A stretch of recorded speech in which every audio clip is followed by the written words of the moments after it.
नमस्कार। तो आज मैं एक और वीडियो लेकर आया हूँ।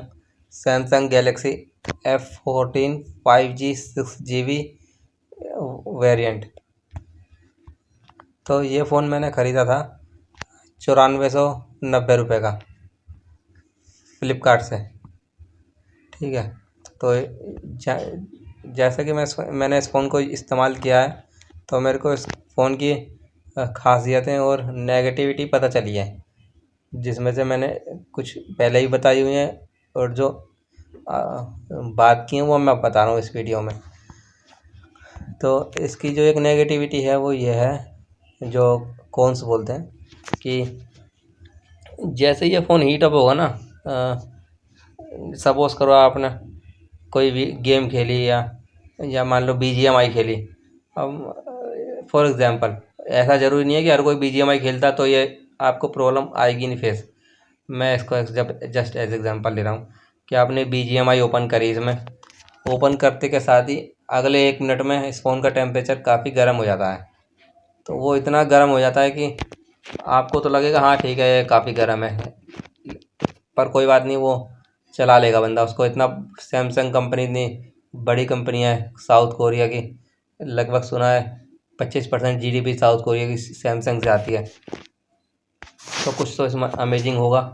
तो ऐसे तो नहीं है इसका फ़ोन बम की तरफ फट जाएगा, तो इतना तो आपको भरोसा होगा। लेकिन उस भरोसे के बाद भी ये फ़ोन जो है ना, इसमें ऐसा सिक्योरिटी फीचर दे रखा है कि अब हो सकता है बम ये फ़ोन वाकई में फट ही जाए, तभी सिक्योरिटी फीचर को दे रखा है। अब वो सिक्योरिटी फीचर ये है कि ये जो अगर आपके एरिया में पूरा 5G कनेक्शन, 5G का स्पीड आ रहा है, आपका जियो का सिम है या एयरटेल का है, और आपके एरिया में परफेक्ट 5G है, तो ये 5G से 4G पे आ जाएगा अपने आप। चाहे आपने अपना जो फिजिकल लोकेशन है वो चेंज ना करी हो या इस फ़ोन की, तो जिस लोकेशन पे ये फ़ोन गर्म होना शुरू हुआ है, जहाँ पहले 5G आ रहा था वहाँ ये 4G लेना शुरू कर देगा, और ये तब तक लेता रहेगा जब तक ये फ़ोन दोबारा ठंडा नहीं हो जाएगा। तो कहने का मतलब ये है कि जैसे कि 5G, जियो जो है 5G फ्री दे रहा है और आपने लगवा रखा है 4G का पैक। तो अब आपने इस फ़ोन में गेम खेलना शुरू करा तो 4G का पैक तो इसमें ख़त्म हो जाएगा सारा, क्योंकि BGMI ऑनलाइन चलती है। अब वो 5G पे चलेगी नहीं, वो 4G पे चलेगी। तो 4G पे तो आपका सारा पैक ख़त्म हो जाएगा, उसके बाद 5G भी आप इस्तेमाल नहीं कर सकते। मतलब 5G पे तो चलेगी नहीं ना वो गेम, क्योंकि 5G पे टिकेगा ही नहीं। अब मैंने इससे रिलेटेड सैमसंग के कस्टमर केयर में फ़ोन करी, वो कह रहे हैं हम आपकी बड़ी हेल्प करेंगे। उन्होंने बहुत एडवांस वो बना रखा है कस्टमर सपोर्ट। जैसे कि आप उनको फ़ोन करेंगे ना, तो आपको कहेंगे कि आप अपना वो खोलिए, सैमसंग का एक एप्लीकेशन है, वो ऐसा काम करता है टीम व्यूअर की तरह। फिर वो आपको एक कोड देंगे, वो उस एप्लीकेशन में डालना है, फिर आपकी जो स्क्रीन है ना वो उनके पास होगी, वो फिर वहाँ से उसका ट्रबल शूटिंग इस टाइप करते हैं। ऐसा एडवांस वो है सर कस्टमर सपोर्ट। ऐसा आपने देखा है कहीं पे? लेकिन थोड़ी सी इसमें कमी है कि वो आपका सोल्यूशन नहीं दे पाएंगे। मैंने अभी उनसे पूछा था इस बारे में, तो वो कह रहे थे आप ना ऐसा करो, बैकग्राउंड की जो एप्लीकेशन होती है ना वो मत चलाओ। तो मैंने उनसे कहा क्या मैं ड्यूटी लगा लूँ अपनी, कि हर 5-10 मिनट बाद में बैकग्राउंड ऐप्स जो है वो हटाता रहूँ? कह रहे हैं नहीं ऐसा तो नहीं है, लेकिन आपको ऐसा करना पड़ेगा। मैंने कहा अच्छा, ये तो बड़ी बेकार बात है। इतनी बड़ी कंपनी है सैमसंग, इतने एडवांस मोबाइल बनाती है, ये तो बहुत छोटी सी चीज़ है, ये भी नहीं होती आपसे। कह रहे नहीं ऐसे ही करना पड़ेगा। फिर उसके बाद उन्होंने कहा था कि एक माइक्रोसॉफ्ट लॉन्चर आपके फ़ोन में ये बहुत हीट प्रोड्यूस कर रहा है, इसको अनइंस्टॉल कर दो, या और फिर उसके बाद दोबारा इंस्टॉल कर लेना, या अब अगर अपडेट आया हुआ तो वो कर दो। तो मैंने अपडेट कर दिया उस माइक्रोसॉफ्ट लॉन्चर को, उसके बाद भी सेम प्रॉब्लम बनी हुई। फिर उन्होंने कहा कि आप चार्जर कौन सा इस्तेमाल करते हैं इस फ़ोन को चार्ज करने के लिए? मैंने कहा जी पोर्ट्रॉनिक्स कंपनी का चार्जर है, 5 वोल्ट 1 एम्पियर का, धीरे धीरे चार्ज करता है। मतलब ऐसा भी नहीं है कि 60 वोल्ट का चार्जर लगा दिया, नहीं। वो कह रहे नहीं आपको ऑफिशियल चार्जर इस्तेमाल करना पड़ेगा। मैंने कहा जी ऑफिशियल चार्जर तो जी बड़ा महंगा है। तो उससे पहले मैंने हल्का सा देखा था कहीं पे, तो शायद 1899 का, मतलब 1900 रुपये का समथिंग आ रहा था। तो मैंने उससे कह दिया कि ये तो बड़ा महंगा चार्जर है, क्या इसके बिना चार्ज ही नहीं होगा ये फ़ोन? अगर ऐसा है तो आपको ऑफिशियल वेबसाइट पर सैमसंग की लिखना चाहिए कि it phone it is necessary to charge with official charger of Samsung, है ना, ऐसा लिखना चाहिए कि ऑफिशियल चार्जर से चार्ज होगा। तो वो कह रहे नहीं, ये हमारा सजेशन है। मैंने कहा अच्छा सजेशन है तो फिर वो तो मेरी मर्ज़ी है, मैं करूँ से या ना करूँ। बस ये है ना कि मैं जो है स्लो चार्जर से चार्ज कर रहा हूँ, तो फिर उससे इसमें तो कोई प्रॉब्लम होनी नहीं चाहिए। वो कह रहे ठीक है फिर, हाँ अब ये तो सजेशन है। मैं कहा ये अच्छा सजेशन है आपका, ये क्या बात हुई, मैं अब दोबारा 1500 रुपये, 1800 रुपये खर्च करूँ एक नया चार्जर लाऊँ इस फ़ोन के लिए?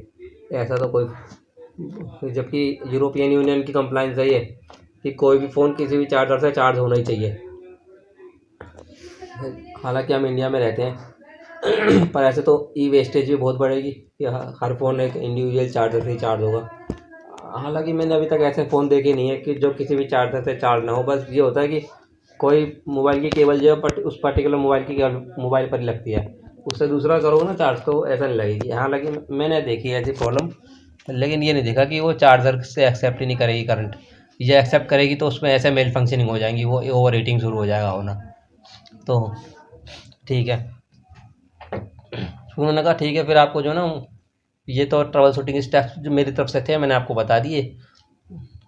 उसके बाद आपको जो है सैमसंग के सर्विस सेंटर पर जाना पड़ेगा, वो आपके फ़ोन को कंफर्मेशन दे देंगे आपको और एक बार चेक कर लेंगे किस वजह से ओवर हीट हो रहा है ये फ़ोन।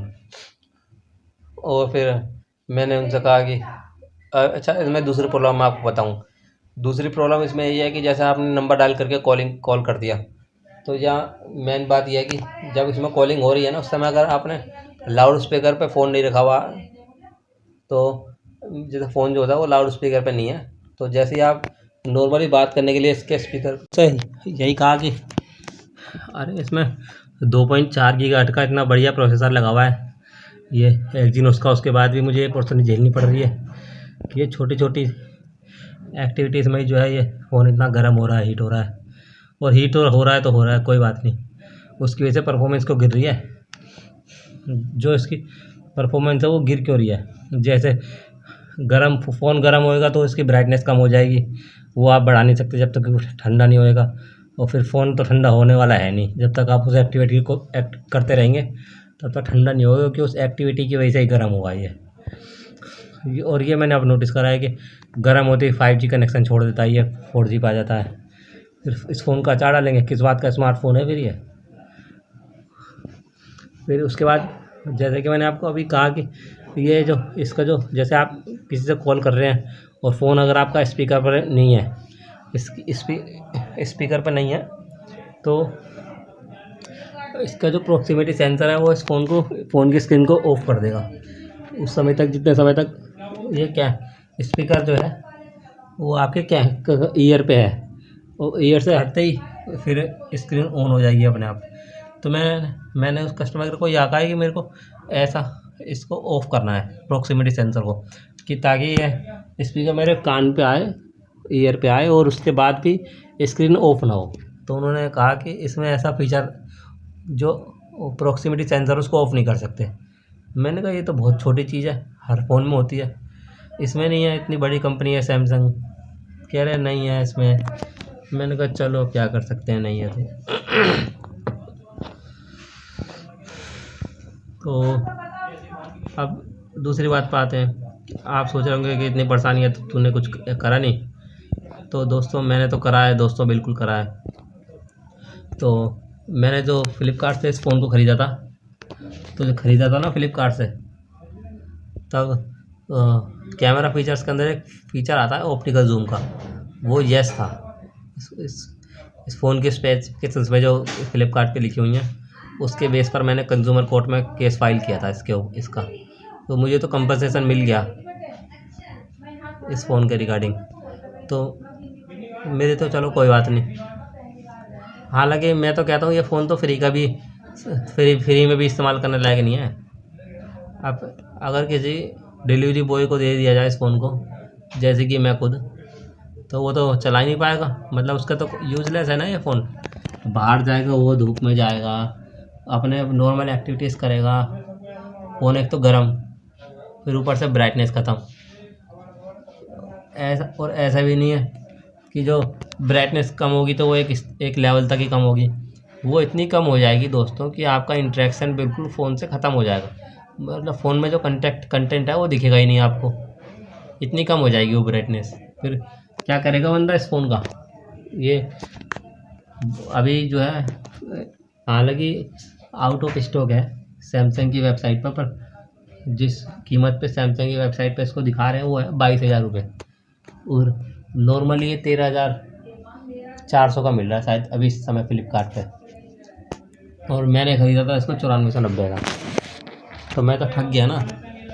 यह फ़ोन 9490 का तो नहीं, मैं कहता हूँ उसको 5,000 रुपये का भी नहीं कोई ख़रीदेगा।